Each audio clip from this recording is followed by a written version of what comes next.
You're listening to Greater Good Radio Hawaii. Please visit us online at greatergoodradio.com. Today's special guests are Evan and Kari Leong, owners of EK Venture LLC. Now, Evan and Kari, where we left off, we were kind of segmenting from your multi-level business exposure to your real estate opportunities. So let's pick up from there. So at that time, we decided to join that local company, and we were able to recruit approximately 50 new employees or real estate agents / loan officers, because they were a real estate and loan officer type of company. And we were doing so well with the company that the president and CEO asked us to be part of the core group to move to California and expand their company. But let me add on that too. That initial recruitment period was only 6 months. So the company went from almost an unknown in terms of numbers to one of the largest real estate companies in Hawaii in 6 months, because primarily Kari.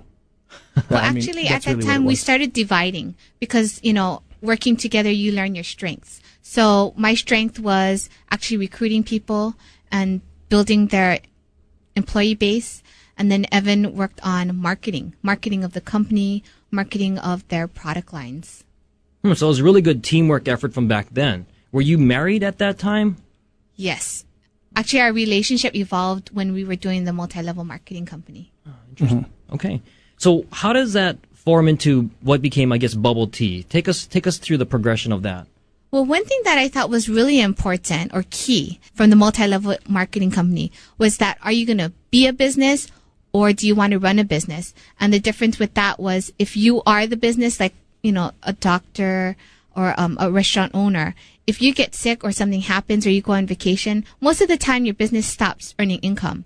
Or are you going to run a business where you have employees, where you can work with other people or hire other people to run the business, so while you're sick or have something to take care of, your business still can earn income?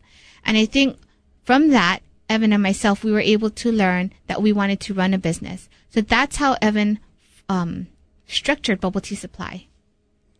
I think to add on that, what happened was, after the initial period we were with the mortgage and real estate company, they wanted to go on a national type expansion, so we went up to raise funds. I set up all those appointments, and when it came down to it after that, they decided not to go that route. So there was a falling out because of a number of reasons, but I guess the silver lining around the cloud is that while we were up there, we found bubble tea, which is a drink with the fat straws and the tapioca balls, and we would drink it, 2 or 3 times a day. And at $3.50 or whatever it was, it started getting expensive. So we wanted to find out where we could get it ourselves. And that was the same time where we had decided to come back home to Hawaii so that I could finish up school and then we could start a family. And while I was finishing up school, then that's when we started Bubble Tea Supply, because there was no supply available. There was no information available.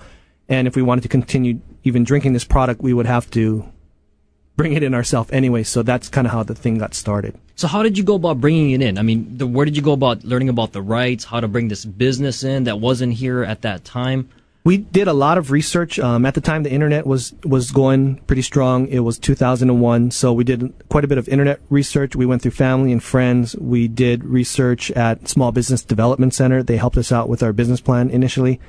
And then we just launched it. I mean, when we first launched it, we were doing all of the packing and shipping and everything after school and after she was done working, and we'd be doing it for hours. But once we were doing it where, it wasn't one package anymore or two, because you have to do a lot. You take the order, you process the order, meaning data entry and all that. Then you got to go out and you got to pack everything, and then you got to print a shipping label. You got to make sure that's all squared. It takes about 20 minutes or so for each order. Now, bubble tea, it was a lot of time. Was it initially an e-commerce type of a deal, or was it? It was kind of a whatever's kind of a deal. We started to do some e-commerce things with the website because we were starting to get familiar with that. And then Kari actually went door to door and started knocking on doors and taking product and showing them what we were doing. So it was kind of a combination of both. Thank you, Evan and Kari. We'll talk more about that after the break.